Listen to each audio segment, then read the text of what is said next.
You probably heard about it in school, this place called Jamestown, where the great American experiment was first kicked off. It was the birth of America. That's not actually what happened. The true story is not what you learn in school. It is much more sinister and is underpinned by death, disease, murder, and even cannibalism. In this little colony known as Jamestown, these colonists faced choices that would have been unimaginable. When the food ran out, they had to eat their horses.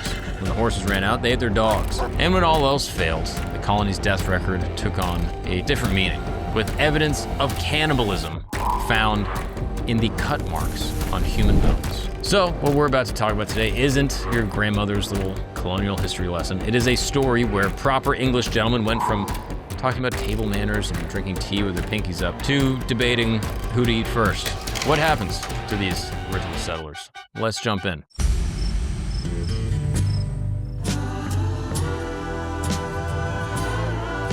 What's up, people, and welcome back to camp. My name is Mark Gagnon, and welcome to my tent where I explore the most interesting, fascinating, and controversial stories throughout all time, throughout all places, throughout all galaxies. And today, oh boy, we got a good one. You probably heard about it in school, this place called Jamestown, right? I learned about it. It's just like a little place where settlers landed, you know? They got down there, they started a little colony, they got it going, the Brits that eventually became the Americans. It was the birth of America.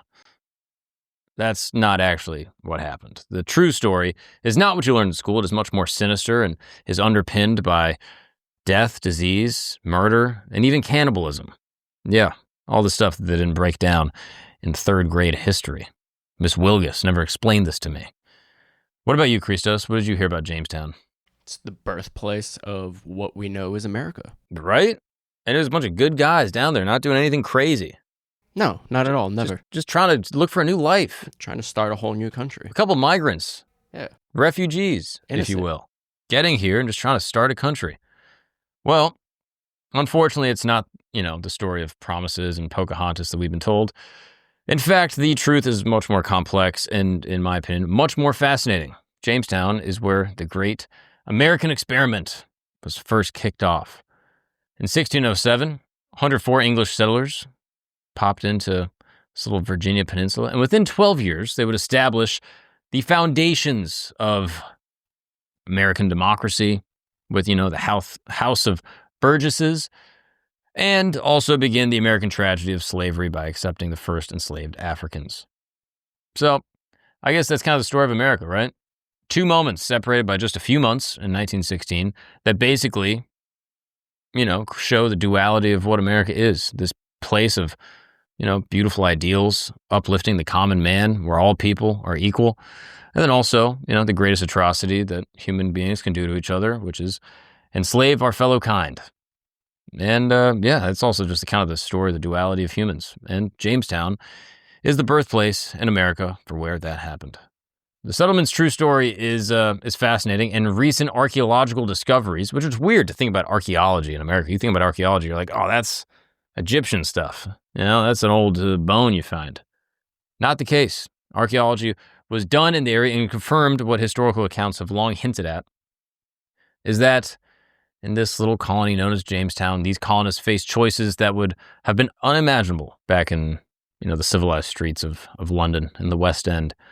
When the food ran out, they had to eat their horses. When the horses ran out, they ate their dogs. And when those were gone, they boiled their boots, and they ate the very leather that their feet were covered in. And when all else failed, the colony's death record took on a different meaning, with evidence of cannibalism found in the cut marks on human bones. And the evidence in those bones, in desperate letters back home, and in the haunting records left by colony leaders who watched their civilized veneer crack and fade away. And they weren't simply tales told to scare Europeans, they were like, oh, look how terrible America is. No. They were desperate records by men who could scarcely believe what it was they were witnessing. So, what we're about to talk about today isn't your grandmother's little colonial history lesson. It is a story where proper English gentlemen went from talking about table manners and drinking tea with their pinkies up to debating who to eat first. Where democracy and slavery were, sort of uncomfortable roommates, and where America's first politicians proved that questionable decision-making has been a part of the American DNA since day one.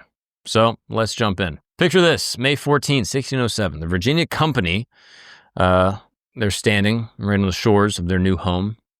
They got their fashionable London boots, sinking into this swamp, stepping down into the soil, going knees deep.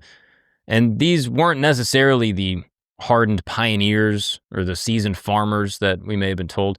They were kind of regular people, potentially even high class investors, gentlemen, goldsmiths, people that considered manual labor something for the peasants, beneath their station, they would say.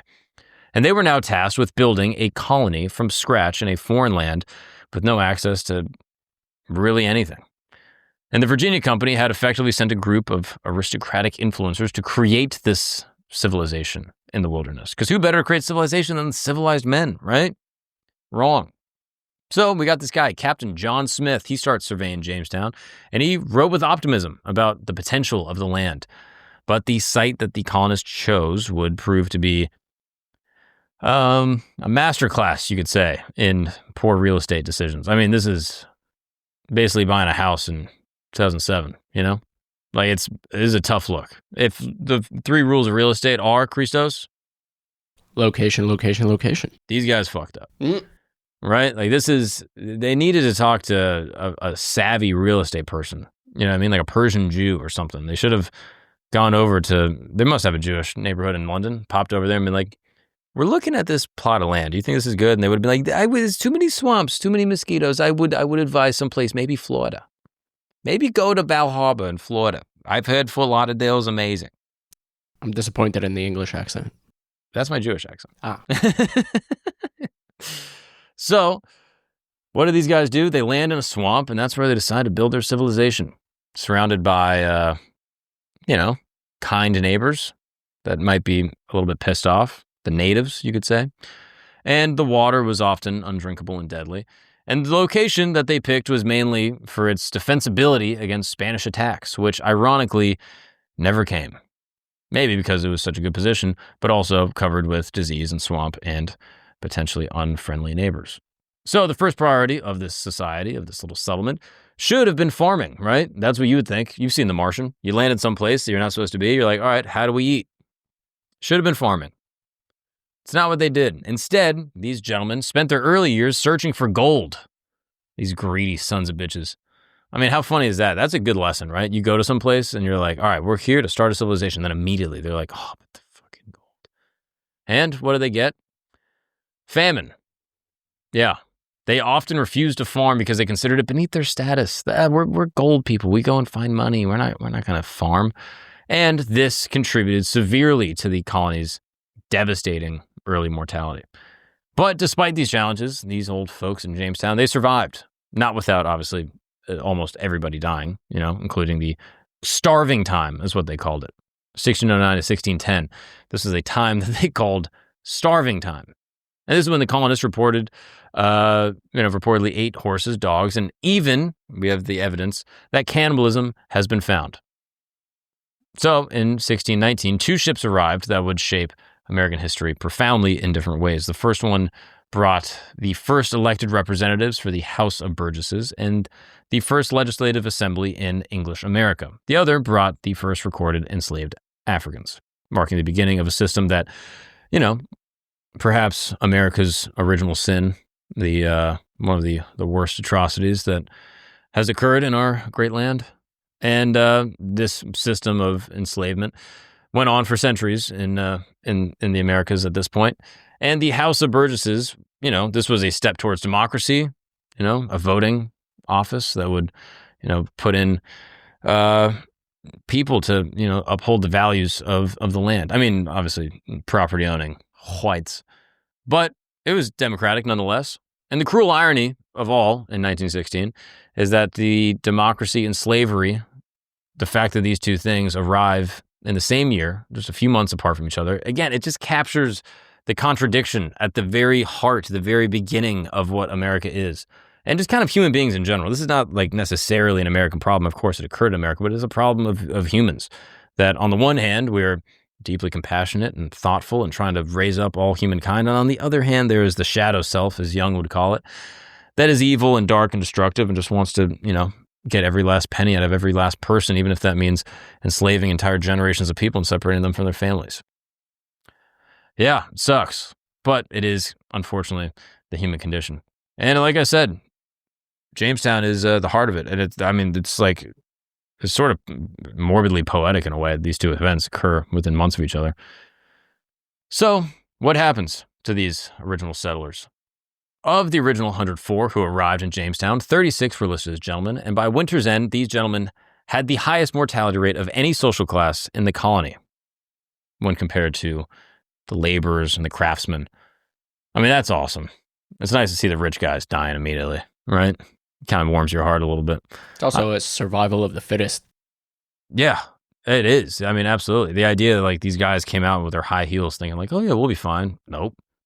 Compared to old, Johnny Cockney living on the docks of London, you think that guy's going to die? There's no way. He should have died 20 years ago and he pushed through. Whereas these, aristocrats, they just got dysentery immediately. That's sort of funny to me.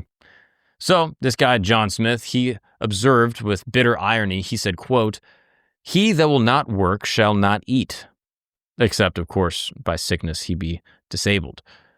It turned out that the gentleman proved far less useful than those of a farmer or a laborer when survival was at stake. I mean, I could have told you this, I've seen Survivor. Every now and again, you'll watch Survivor and you're like, there'll be like a Girl Scout or something. She's like, I'm the leader of my Girl Scout troop. And you're like, this girl's going to be out of here in a heartbeat. Then you have some guy is like like a venture capitalist guy. He's like working at Goldman Sachs. He's like, no, I understand strategy and da-da-da. Then you get out in these woods, boy. I don't give a shit. You got to know how to make fire. And that's what happened in Jamestown. So this Virginia company that we were talking about before, their records reveal this interesting pattern, right? You have laborers, craftsmen consistently outliving their social betters, quote unquote. And the archaeological evidence shows that even in death, the class distinction remained, at least until, the desperate times that forced colonists to rob the graves indiscriminately. Regardless, the collapse of these social hierarchies was pretty swift. So by the winter of 1609, the men of, quote, great rank and quality were forced to gather herbs and roots alongside the common laborers. Initially, in this original colony, the food distribution was strict on the social hierarchy. The Virginia Company's records showed that the gentlemen, the aristocrats, they received larger portions and better cuts of meat, but as supplies dwindled, this system fell apart. William Strachey documented how, quote, men of quality were caught stealing from the common store, while skilled hunters and farmers, regardless of social rank, became the colony's new elite. The colony's strict social code meant that, nothing really matters when starvation is on the line. And oh boy, is starvation on the line. So, when the supply ship, known as the Sea Venture, got wrecked in Bermuda in 1609, shout out the Bermuda Triangle, respect, kind of a fallen off conspiracy that I always thought, the Bermuda Triangle. You remember hearing about it, right? All the time, but it's been debunked, right? I mean, what is debunked? They attribute it to non-magical forces as opposed to... I don't know about that. I think maybe the forces just stopped once we started looking at it, But it is one of those I remember as a kid being like, yo, Bermuda Triangle, Amelia Earhart, like, what's going on? But it's like, yeah, it's just a hard place to navigate through. And Sea Venture was one of the victims. Wrecks in Bermuda, 1609, and from then on, Jamestown was screwed. The settlement entered winter with 500 people, and by spring, 60 remained. 500 people. Think about that. It's probably, you've been in a theater, it's 500 people. And by the spring, 60 people, 60, remained. I mean, it's pretty stark. What is that, 8%? George Piercy, the colony's president during this period, left the haunting account where he says, nothing was spared to maintain life, as to dig up dead corpses out of graves and eat them. Piercy's words, written with, sort of a blunt horror, were later confirmed by archaeological discoveries that would shock any scientist. This guy, Dr. William Kelso, which is a funny name for a doctor. Kelso, dude, Dr. Kelso. That 70s show, I mean, that's crazy. His team at the historic Jamestown unearthed evidence that survivors had resorted to eating their very countrymen. As one colonist, John Smith, recorded in his General History, there are not past 60 men, women, and children, most miserable and poor creatures, and those were preserved for the most part by roots, herbs, acorns, walnuts, berries, and now and then a little fish. Ye, even the very skins of our horses. That's a direct quote from the Smithsonian on, what these people had to do in order to survive. I mean, that's, you would think they would fish more. Like, how is it hard for these people to fish? Like, there's all this fish. Go catch a squirrel. Is there a lot of fishing in Jamestown going on? Why not? You're on the water. Do they have the technology? It's a line with, it's a spear. Get out there. That just seems crazy. What's up, guys? We're going to take a break really quick because I want you to know that there are still good people in the world. And there are still people out there fighting for you. So here's a story. There's a guy riding a water slide, right? He's at this amazing water park. He's about to go down the slide. All of a sudden, as he's going down, flies into the air, lands on his back, and has permanent, life-changing injuries. He's still dealing with them 4 or 5 years later, and he's having a hard time getting paid. You know what I mean? He gets injured at this massive, massive water park owned by Disney, of all people, and can't even get a cent out of their attorneys. So that's why he called Morgan & Morgan. He called Morgan & Morgan, and quickly they represented him in his lawsuit against Disney for damages, citing what they called lax safety measures. The lawsuit alleges that Disney either failed to warn him properly or failed to make the ride safe, and they argue that the design itself created a dangerous condition. And thankfully for this guy, because he called Morgan & Morgan, he will get justice in his case, just like the 500,000 other clients that got the compensation that they deserved over Morgan & Morgan's 35-year career. Morgan & Morgan is America's largest injury law firm with over $25 billion recovered. I'm telling you, hiring the wrong law firm can be disastrous, and hiring the right one could substantially increase your settlement. With Morgan & Morgan, it's so easy to get started, and their fee is free unless they win your case. So just visit forthepeople.com/Gagnon, Gagnon, or dial pound law. That's pound 529. That is forthepeople.com/Gagnon or dial pound law. That's pound 529. This is a paid advertisement. Now let's get back to the show. Apparently, the Native American perspective, often overlooked, right? You could imagine. This adds another layer to the grim tale of Jamestown. Powhatan, who had previously traded with the colonists, withdrew his people from the area as relations with the English soured and their demands kind of grew. Contemporary English accounts describe how Powhatan and his people stopped trading food and sometimes attacked isolated colonists. While some colonial records portray the Powhatan as hostile, sometimes describing them as violent, there's no necessarily historical evidence. And modern historians suggest that Powhatan's people were primarily seeking to protect themselves and maintain a safe distance from this settlement that was descending into chaos and desperation. And the true scope of the desperation is revealed in a letter from William Strachey describing the starving time of Jamestown. He recounted that some colonists, driven by famine, resorted to theft, and because of their theft, they were executed. Others fled, actually, to live with the native peoples, and some of those that didn't make it out, they were pursued and killed. He also recorded a notorious case in which a man, driven by hunger, killed and ate his wife, for which he was executed. I mean, crazy, right? The type of desperation you need to be at to eat your wife. Or maybe she was just being annoying. Who's to say, right? It's difficult to really understand what was happening in history at this time. But there's this guy, Secretary Ralph Haymore.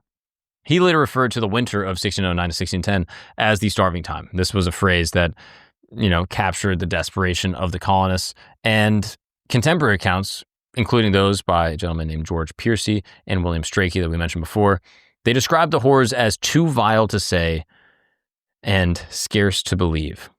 I mean, everything from the famine to the disease, the cannibalism. I mean, that winter of 1609, that shit sucks. You gotta think, that's probably, Virginia in the winter is probably colder than London at any point, right? I mean, it's crazy that these people chose to do this. And these guys going there thinking we're gonna find gold. Nope. I wonder what they were even told. What's fascinating about Jamestown is not only the desperation of the starving time that these early settlers went and dealt with, but the justice system, where stealing a biscuit would get you hung, but cannibalism might be like, all right, just don't do that, which makes sense, right? If some guy stole a biscuit, I'd be like, yo, you stole my biscuit, you got to die. But if some dude's got a femur in his mouth, I'd be like, nah, we can talk about it, right?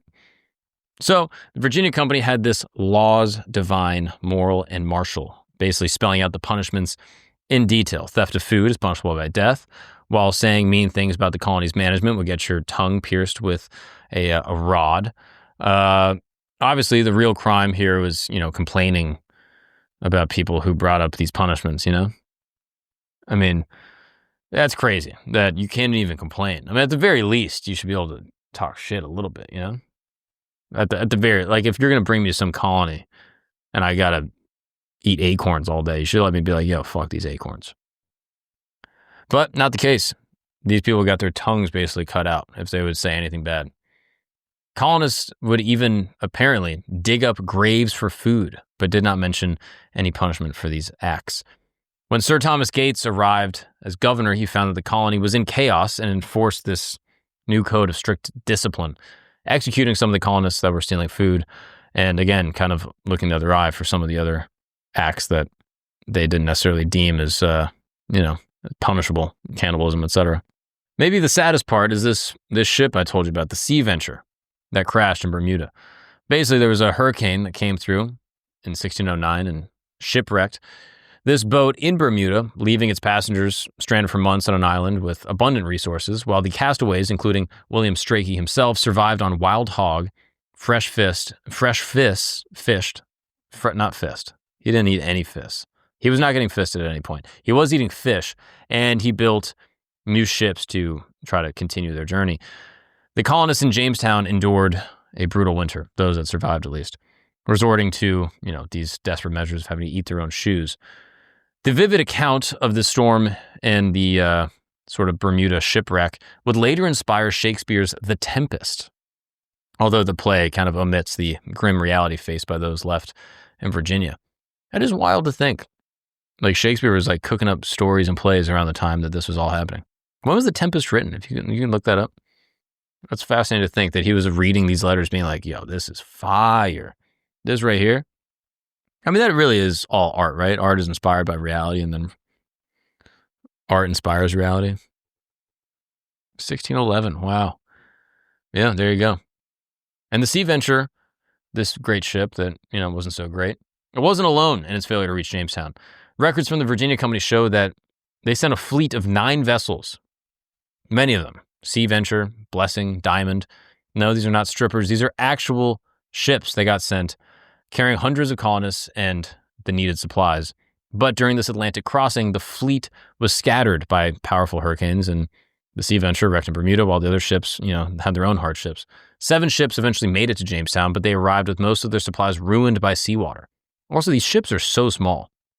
Could you look up a picture of what the Sea Venture of one of these ships look like? I mean, they're like shockingly small. Now that boy little right there, but that's like a catamaran. That thing is tough. And you got sails, and I mean, yeah, that everything gets destroyed on that. You're trying to come to America. I mean, that's a long journey. How long do they have to go on boat? That's another thing I'd love to know. I mean, so you get there, and these people are like, finally, a boat's here with all the supplies. We're going to be saved. Nope. Everything's destroyed by salt water. And many of the passengers are sick and probably bringing their own disease and all sorts of stuff.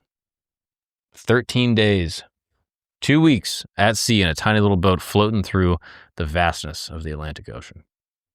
So the loss of these ships and the cargo, combined with, the Sea Venture's leadership, provisions, all that stuff, leaves the colony in dire straits and sends them into the starving time. Phew. It's fortunate that a couple of ships actually completed their mission and saved the whole thing from just going down altogether. What's up, guys? We're going to take a break really quick because you need to rebrand your crotch. That's right. You need a full rebrand on your dong, and you're going to do it with Blue Chew. Because Blue Chew, their tablets aren't just for better sex. No. They are like if Tony Robbins gave a motivational speech right to your wiener, I mean, you're going to feel amazing. Look, I just took one of Blue Chew's tablets today. And suddenly, I mean, look at me, I'm glowing. This table, absolutely getting crushed underneath it, right? My penis is giving a press conference, okay? Feeling great. Never been better. So whether you're trying to make, a memorable moment with your sweet love, or you're just trying to give, a friend of yours or a girl like some crazy group chat fodder, something for the girls to gossip about, Blue Chew is absolutely the chewable tablet delivery service that you need to bring the thunder. And the best part is that we got a special deal for the listeners of this lovely program. Get your first month for free at bluechew.com. Just use the promo code GAGNON at checkout. All you got to do is pay $5 for shipping. That's like a cup of coffee, all right? $5 for shipping. You're going to get free Blue Chew straight to your door. So upgrade your legacy. Let your name ring out for eons. And let's get back to the show. What's most fascinating about this whole story is how London responded to this crisis in Jamestown, right? So you send all your countrymen, all these Londoners, some of them aristocrats, some farmers and, blue-collar guys. And they go there and, 440 of them die. But back in London, they're trying to balance the public perception. So the company, the Virginia company, they start, continuing to raise funds. They're selling shares, running lotteries, and publishing these pamphlets and these beautiful broadsides that promote the promise of Virginia to potential investors. Meanwhile, they're just tanking internally. I mean, this is like Theranos. This is like, what is it, FTX? Just like, everything's fine. Everything's good. Just keep on buying. We're all fine. Meanwhile, people are eating each other. I mean, just crazy. And the marketing efforts oftentimes outpaced the company's ability to, provide the sufficient supplies to this struggling colony. So the surviving company records, many of them were destroyed. The later analysis of them show that despite the desperate need for resources, the Virginia company invested heavily in these promotional campaigns and public appeals back in England. So instead of buying a boat, send some more supplies, they were just like buying marketing on a podcast somewhere, being like, hey, this episode is brought to you by the Virginia company. Invest today. And as a result, this gap between the optimistic image of this venture and the harsh reality faced by the colonists only widened. So everyone back in England was like, oh, my uncle's having a great time. He's finding gold, meeting natives, having, Thanksgiving. Life's good. Life was not good.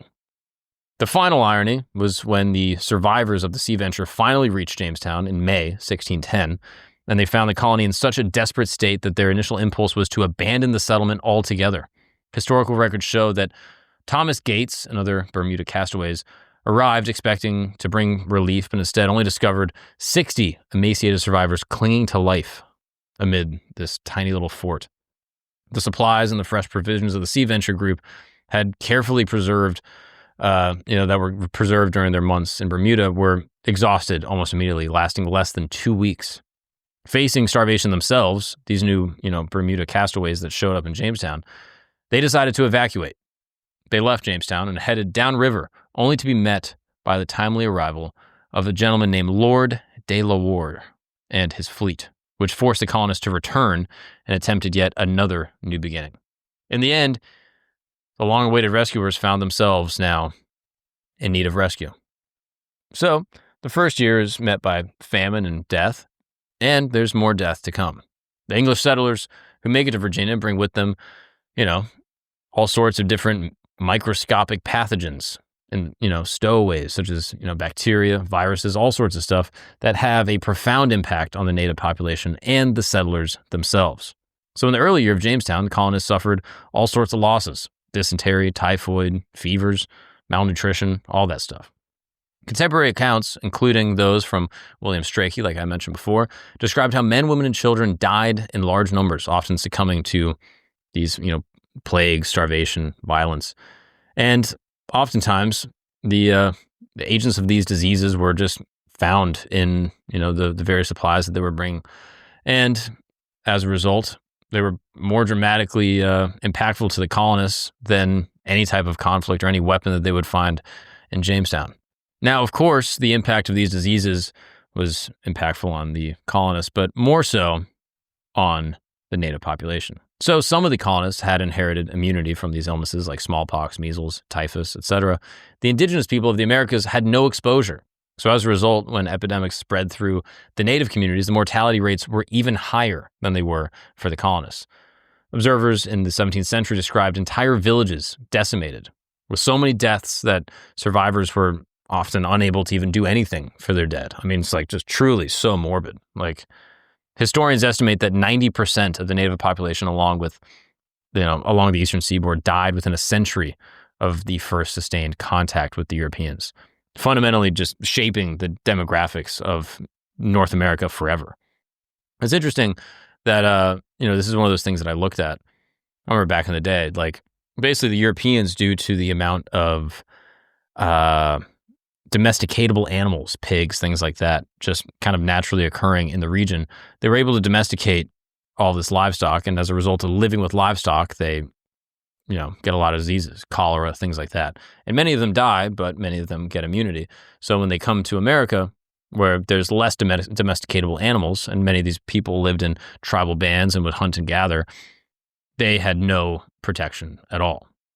So, these colonists, many of them who had at least some reality to the harshness of frontier life, they lived in cramped, brackish, stagnant waters, and they didn't have any sanitation, and they contaminated their own drinking sources, and this created more illness, more dysentery, etc. And then to make matters worse, the land that they had chosen for this fort was, a marsh, and it was prone to mosquitoes and waterborne diseases. And in these conditions, even common illnesses could be completely deadly. So like a fever or a cold that you might be able to pass, for a couple of days in London without any type of food, sustenance, or, amenable, housing would just kill even the toughest people. So the domesticated animals that the English brought over also played a role in this unfolding biological crisis. The livestock, like I mentioned before, pigs, cattle, chickens, intended to provide food, often carried all sorts of diseases, and these animals transmitted these pathogens both to the native wildlife that then brought new illnesses into the local environment. And as a result, the European livestock spread almost even more disease than the settlers themselves. So a Spanish officer, Don Diego de Molina, was captured and held in Jamestown in the early 1610s, right after the starving time. And during his imprisonment, he witnessed firsthand the colony's conditions and later reported to Spanish officials on the settlement's vulnerability and just how shitty it was to be in this English settlement. Molina described Jamestown as a place, quote, plagued by disease, malnutrition, and the constant need for resupply, suggesting that the colony's survival depended on continuous shipments from England and that its prospects were pretty bleak. The irony with this, new world imagined by the English as this land of opportunity instead was just, a battleground, not only with the Spanish and the native population, but primarily with disease and famine that basically threatened their very existence altogether. What's interesting is that the Powhatan people saw these English newcomers and were kind of curious, but also apprehensive. But they noticed that despite the settlers claiming to be smarter, more intelligent, more civilized, these colonists lacked any type of knowledge of local medicinal plants and typically relied on these super ineffective, borderline medieval medical practices such as bloodletting. Literally bloodletting, where, if someone's sick and they have like a fever, they would just let out blood thinking that the bad blood is the thing that was making them sick in the first place. So the English were struggling to maintain any type of safe water supply, and this, again, leads to more outbreak of disease. The historical accounts, including those by Thomas Harriot and many other early observers, noted that the Powhatan had effective treatments for many of their own ailments. However, the new diseases brought over by the Europeans, such as smallpox and measles, that were completely unfamiliar to the Powhatan, their traditional remedies offered much less protection, if any at all, against these types of illnesses. So for the region's native healers and the medical people of their time, the arrival of these diseases was a turning point, as their medical knowledge was suddenly powerless in the face of these new epidemics. So there was now a cultural clash in the medical practices in Jamestown, where the native healers were skillfully able to use plants such as sassafras and Jimson weed to treat fevers and pain. These English physicians relied on purging and bloodletting and all sorts of treatments that were even less effective. The colonists were unfamiliar with any of these, medicinal plants or anything, and oftentimes dismissed any type of indigenous remedy, seeing it as unsophisticated. And so they struggled with all these different illnesses that they themselves couldn't cure. Some modern historians claim that the herbal knowledge of the native people could have actually offered a better outcome than the aggressive interventions that was favored by the colonists. Even when the Powhatan people attempted to help the English with their illness, there was a cultural misunderstanding and it often complicated these interactions. So these Powhatan leaders would come over with their healing people and their medicine men and use these ceremonies and chanting and herbal remedies, drawing on a deep knowledge of these local plants that they use to treat sickness. And instead of, incorporating these elements into their healing practice, the colonists basically interpreted these ceremonies as witchcraft and said that the Powhatan were not welcome to try to heal their own people. So instead, they were like, hey, let's just do prayer and let the blood out. Which, again, bloodletting historically had done nothing. I think George Washington died of bloodletting. Is that true? If you can Google that, I'm almost positive that's the case. I mean, it's so funny. These guys would come in. They're like, no, we can heal you. And they're like, nope. Not going to risk it. That's witchcraft. And then they died anyway. I mean, it's crazy. Oh no, maybe that's not the case. Wait, his doctors, following common practices, bled him 5 times, removing 40% of his blood volume. The most likely cause of his death was an upper respiratory infection. So it might not have been the bloodletting necessarily, but likely exacerbated his condition. I mean, that's crazy. So some of the colonists actually invited the use of like herbs and local, plantology. And they had some success, but generally the lack of understanding often caused higher mortality that neither side could cure. So in May 2013, archaeologists at Jamestown made a discovery that changed fundamentally what they thought about colonial America. A trash pit dating back to the starving time. This is again the winter of 1609. They found a fragment of a 14-year-old girl's skull, and the marks on her bones would confirm what historical accounts had long suggested, that they had resorted to cannibalism. Dr. Douglas Owsley, the Smithsonian's lead forensic anthropologist, he conducted a detailed analysis of the remains of this teenage girl, who they referred to as Jane. And his examination revealed this clear evidence of cannibalism during this time. The skull and the shin bone showed multiple cut marks and chops made by metal tools consistent with the butchering techniques used on animals at the site.